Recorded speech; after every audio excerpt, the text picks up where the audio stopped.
जैसे ही सितंबर 2025 खत्म करने वाला है, इस्लामिक रिपब्लिक ऑफ ईरान की नींव पब्लिक गुस्से की एक अनप्रेसिडेंटेड लहर से हिल रही है। जो पहले असंतोष की बिखरी हुई आवाजें थीं, वह अब सुप्रीम लीडर अयतोल्ला अली खमेनी के शासन के खिलाफ एक नेशन व्यापी दहाड़ बन गई है। तेहरान, इस्फहान और यहाँ तक कि छोटे प्रांतीय शहरों की सड़कें डिफायंस का थिएटर बन गई हैं, जहाँ एक आबादी का कच्चा गुस्सा, जिसे उसकी सीमा तक धकेल दिया गया है, पूरी तरह से सीमसाई दे रहा है। ये अनरेस्ट का एक मोमेंटिक पल नहीं है, यह सालों के कंपाउंडेड क्राइसिस का कल्मिनेशन है। आर्थिक हार्डशिप, पॉलिटिकल रिप्रेशन और बिट्रेयल की गहरी भावना का एक परफेक्ट स्टॉर्म है, जिसने ईरानियों को हर वर्ग से एक कॉमन एडवर्सरी के खिलाफ एकजुट किया है, रूलिंग एस्टैब्लिशमेंट। मौजूदा सिचुएशन पिछले प्रोटेस्ट मूवमेंट से बिल्कुल अलग लगती है। लगाए गए नारे अब केवल स्पेसिफिक ग्रीवेंसेस के बारे में नहीं हैं, फोर्स की सीधे सिस्टम के दिल पर निशाना साध रहे हैं। डेथ टू खमेनी के नारे डिस्टर्बिंगली कॉमन हो गए हैं, जो उस डर के खतरनाक इरोजन का संकेत है जिसने लंबे समय से रिजीम के अथॉरिटी को सहारा दिया है। सड़कों पर लोग केवल रिफॉर्म की मांग नहीं कर रहे हैं, वे एक फंडामेंटल चेंज की मांग कर रहे हैं। वे एक ऐसी सरकार चाहते हैं जो अपनी रेवोल्यूशनरी आइडियोलॉजी और रीजनल एम्बिशंस को अपने ही नागरिकों की बेसिक वेलबींग से ऊपर रखती है, और उनका धैर्य आखिरकार खत्म हो गया है। यह बढ़ता डिस्कंटेंट, सफरिंग और डिसइल्यूजनमेंट की कई धागों से बुनी हुई एक कॉम्प्लेक्स टैपेस्ट्री है। ऑपोजिशन की यह लहर अपनी शेयर ब्रेड्थ के लिए रिमार्केबल है। ये सोशल क्लासेस, प्रोफेशनल ग्रुप्स और एथनिक डिवाइड्स को पार करती है, जिससे एक यूनिफाइड फ्रंट बनता है जिसे रिजीम को मैनेज करना इंक्रीजिंगली डिफिकल्ट हो रहा है।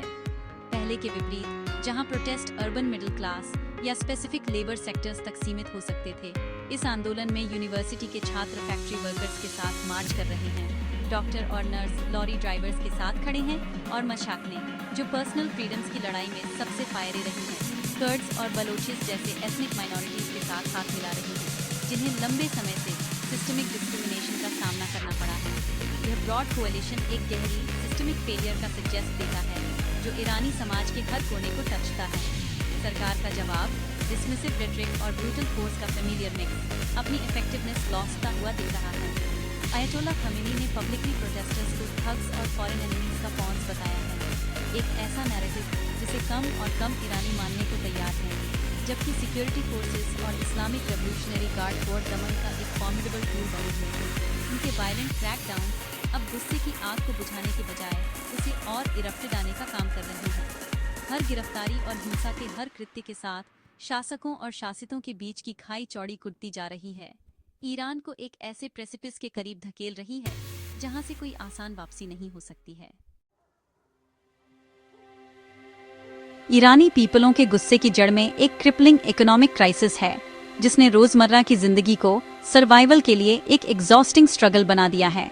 डिकेडों के मिसमैनेजमेंट, क्रिपलिंग इंटरनेशनल सैंक्शंस और एंडेमिक करप्शन ने राष्ट्र की मीन्स व्यवस्था को लॉस्ट खला कर दिया है। इन्फ्लेशन स्टबनली 45% के आसपास सर्कुलेटिंग थी है, जिससे सैलरी मिलते ही बेकार हो जाती है। रोटी से लेकर दवा तक बेसिक नेसेसिटीज की कीमत आसमान छू गई है, जिससे लालोस्टन लोग गरीबी में धकेल दिए गए हैं। इस माहौल में रिजीम को अरबों रुपए अपने रीजनल प्रॉक्सीज और मिलिट्री अपैरेटस में फनल करते सीना सिर्फ एक पॉलिसी डिसएग्रीमेंट नहीं है, यह अपनी फैमिलीज को फीड करने के लिए सनहोमेश कर रही आबादी के लिए एक गहरा इंसल्ट है।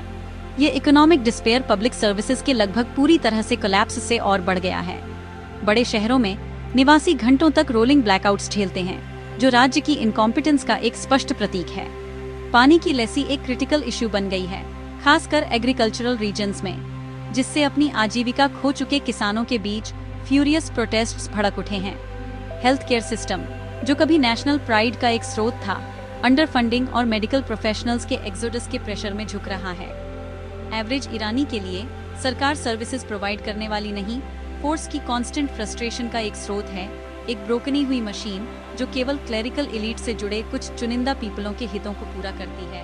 इसके अलावा शिक्षा और मानवाधिकारों पर रिजीम की पॉलिसियों ने आबादी के एक बड़े हिस्से, खासकर यूथों को एलियनेटेड कर दिया है।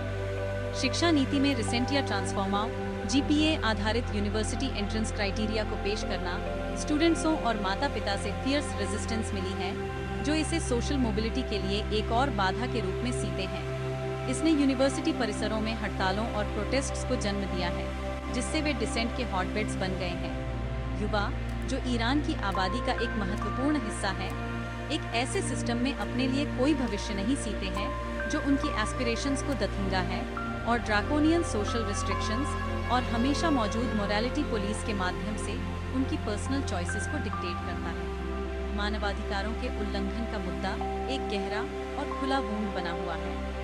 2022 में हिरासत में जिना महसा अमीनी की मौत की याद ने मशाकिनों के अधिकारों के लिए एक पावरफुल मूवमेंट को गति दी, जो अभी भी सुलग रहा है। रिजीम का ब्रूटल सप्रेशन ऑफ डिसेंट, जिसमें मास अरेस्ट्स, शैम ट्रायल्स और प्रोटेस्टर्स के एग्जीक्यूशंस शामिल हैं, ने पब्लिक के रिवल्शन को और गहरा कर दिया। मशाकिनें मैंडेटरी हिजाब कानूनों को एक powerful daily act of civil disobedience में डिफाई करती रहती हैं, जबकि एथनिक माइनॉरिटीज इकोनॉमिक निग्लेक्ट और वायलेंट स्टेट रिप्रेशन के दोहरे बोझ का सामना करते हैं। बेसिक ह्यूमन डिग्निटी के इस सिस्टमैटिक डिनायल ने कई ईरानियों की नज़र में रिजीम चेंज के लिए एक पावरफुल मॉरल केस रिमेन किया है। सड़कों पर चल रही उथल-पुथल ईरानी राज्य के उच्चतम स्तरों के भीतर एक तीव्र पावर स्ट्रगल से परिलक्षित हो रही है। रिजीम, जो कभी पब्लिक आई में एक मोनोलिथिक एंटिटी थी, अब विजिबल क्रैक्स सिमसा रही है। सुप्रीम लीडर खमेनेई के प्रति वफादार हार्डलाइन फैक्शन और नेशनपति मसूद पेजेश्कियन के प्रशासन के बीच एक कड़वा सनहोमेश छिड़ गया है। पेजेश्कियन, जिन्हें जुलाई 2025 में एक रिफॉर्मिस्ट प्लेटफॉर्म पर चुना गया था, अब हार्डलाइनर्स द्वारा सुप्रीम लीडर के अथॉरिटी के खिलाफ एक सॉफ्ट कूप की साजिश रचने का अक्यूज्ड लगाया जा रहा है। संसद के 30 से अधिक सदस्यों ने उनके इम्पीचमेंट की मांग की है, यह अक्यूज्ड लगाते हुए कि उनका प्रशासन इस्लामिक क्रांति को अंदर से खत्म करना चाहता है। इन इंटरनल डिविजन्स को इंटरनेशनल स्टेज पर विनाशकारी सेटबैक्स की एक श्रृंखला ने बढ़ा दिया है। रिजीम की एक्सिस ऑफ रेजिस्टेंस स्ट्रेटजी, जो उसकी फॉरेन पॉलिसी का एक कॉर्नरस्टोन थी, ढह गई है।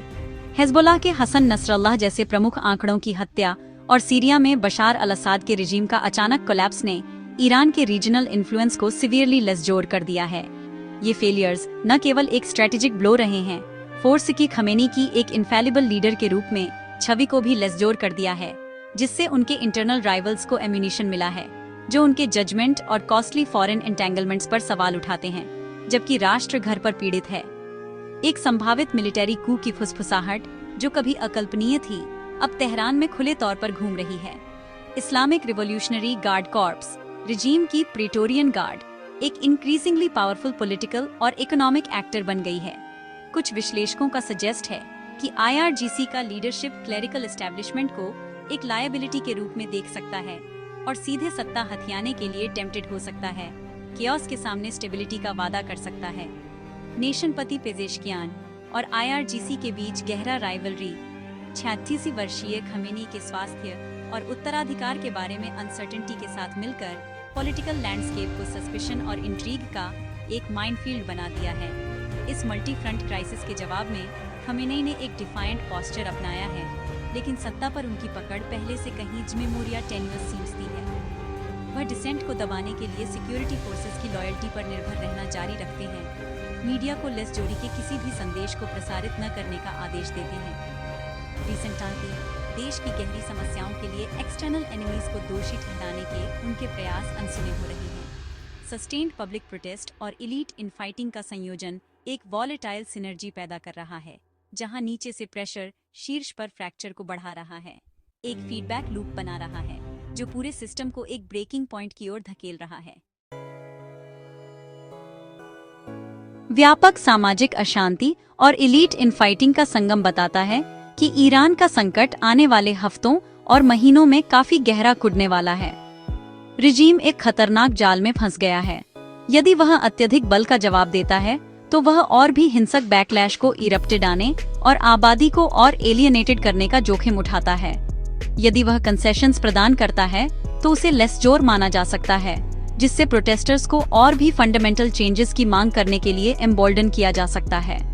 यह दुविधा एक स्थिर समाधान के लिए बहुत कम जगह छोड़ती है और एस्केलेटिंग कॉन्फ्रंटेशन की अवधि की ओर इशारा करती है।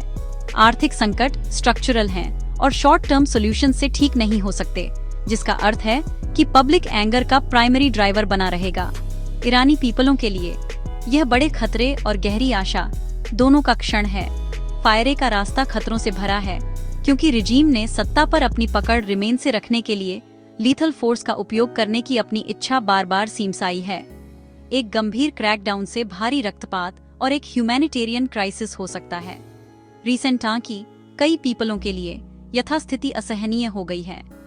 चल रहे प्रोटेस्ट परपेचुअल इकोनॉमिक हार्डशिप और पॉलिटिकल रिप्रेशन की स्थिति में रहने से इनकार का रिप्रेजेंट करते हैं। यह गरिमा के लिए एक सन्होमेश है, एक ऐसे भविष्य के लिए जहां उनके जीवन और एस्पिरेशंस एक एजिंग क्लेरिकल लीडरशिप की आइडियोलॉजिकल एम्बिशन से जमेमोरिया मायने रखते हैं। उत्तराधिकार का सवाल इस वॉलेटाइल सिचुएशन पर मन फेयारा रहा है। अयतोल्ला खमेनी के 80 के दशक के अंत में कुड़ने के कारण उन्हें ट्रांसफॉर्मने की लड़ाई एक शैडो वॉर बन गई है, जबकि उनके बेटे मोज्तबा को एक संभावित सक्सेशनी के रूप में सिया जाता है। उनकी नियुक्ति बेहद अनपॉपुलर कुर्गी और एक करप्ट डायनेस्टी के रूप में जो वे सीते हैं, उससे पहले से ही नाराज जनता के लिए लेटिम झटका हो सकता है। ऑल्टरनेटिव IRGC द्वारा अधिग्रहण इस्लामिक रिपब्लिक को एक फुल फ्लेज्ड मिलिट्री डिक्टेटरशिप में बदल देगा, जिससे संभावित रूप से और भी रिप्रेशनकारी और लैटरनेशनीय स्तर पर अलग थलग राज्य बन जाएगा। लीडरशिप के लिए एक स्पष्ट और वैध मार्ग की लेसी अस्टेबलता की एक और परत जोड़ती है। आखिरकार सितंबर 2025 का संकट सिर्फ प्रोटेस्ट्स की एक श्रृंखला से कहीं जमेमोरिया है। यह इस्लामिक रिपब्लिक के लिए लेजिटिमेसी का एक फंडामेंटल क्राइसिस है। राज्य और उसके नागरिकों के बीच सोशल कॉन्ट्रैक्ट इरेवोकेबली टूट गया है। सरकार अब सुरक्षा, समृद्धि या नेशनीय उत्कंठीय की भावना प्रदान नहीं कर सकती है, जबकि परिणाम अनिश्चित रहता है।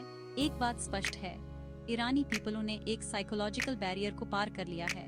वे अब सिर्फ ट्रांसफॉर्मर नहीं मांग रहे हैं, वे इसे एक साहस और एकता के साथ मांग रहे हैं, जिसने रिजीम को उसके मूल में हिला दिया है, जिससे ईरान का भविष्य उसके हाल के इतिहास में किसी भी समय से अधिक अप्रत्याशित हो गया है।